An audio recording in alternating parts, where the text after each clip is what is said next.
টানা এক সপ্তাহ ধরে পাল্টাপাল্টি সংঘাতে ইরান ও ইসরায়েল। শুক্রবার ভোর রাতেও চলে দুপক্ষের ড্রোন ও ক্ষেপণাস্ত্র হামলা। চলমান এই সংঘাতে জড়িয়ে পড়ার ইঙ্গিত এসেছে ওয়াশিংটনের পক্ষ থেকেও। তেহরান ঘিরে বাড়াচ্ছে সামরিক উপস্থিতিও।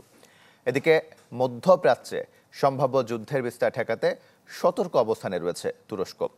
উত্তেজনা নিরসনে আজ জরুরি বৈঠকে বসছে জাতিসংঘ নিরাপত্তা পরিষদ।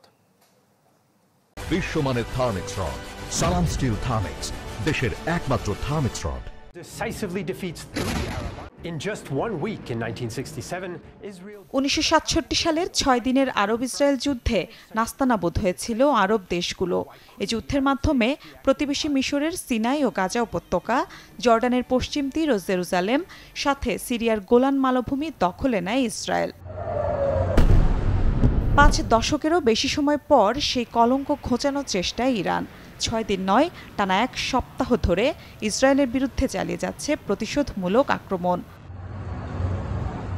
শুক্রবার ভোর রাতেও চলে দুপক্ষের পাল্টাপাল্টি ড্রোন ও ক্ষেপণাস্ত্র হামলা। ব্যাপক ক্ষয়ক্ষতির কবলে পড়ে ইসরায়েলের দক্ষিণাঞ্চলীয় শহর বীরসেবা। লোহিত সাগর অঞ্চলে 2টি ইরানি ড্রোন ভূপাতিতের দাবি করে ইসরায়েলের বিমান বাহিনী।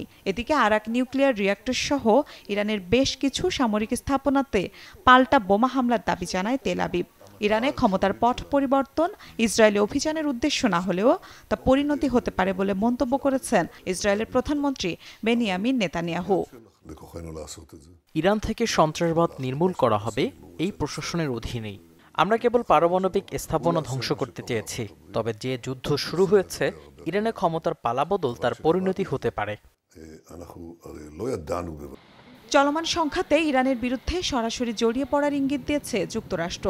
দেশটি ঘিরে সামরিক উপস্থিতিও বাড়িয়েছে ওয়াশিংটন।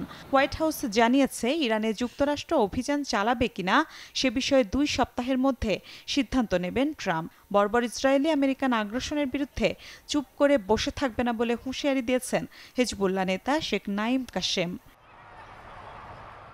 এদিকে মধ্যপ্রাচ্যে সম্ভাব্য যুদ্ধের বিস্তার ঠেকাতে সর্বোচ্চ সতর্কতায় যাচ্ছে তুরস্ক। সীমান্তে নজরদারি বাড়ানোর পাশাপাশি আকাশে টহল শুরু করেছে দেশটির যুদ্ধ বিমান। আঙ্কারা জানিয়েছে বর্তমান পরিস্থিতিতে আর কোনো ঝুঁকি নিতে চায় না তারা। মিলা খন্দকার, চ্যানেল 24।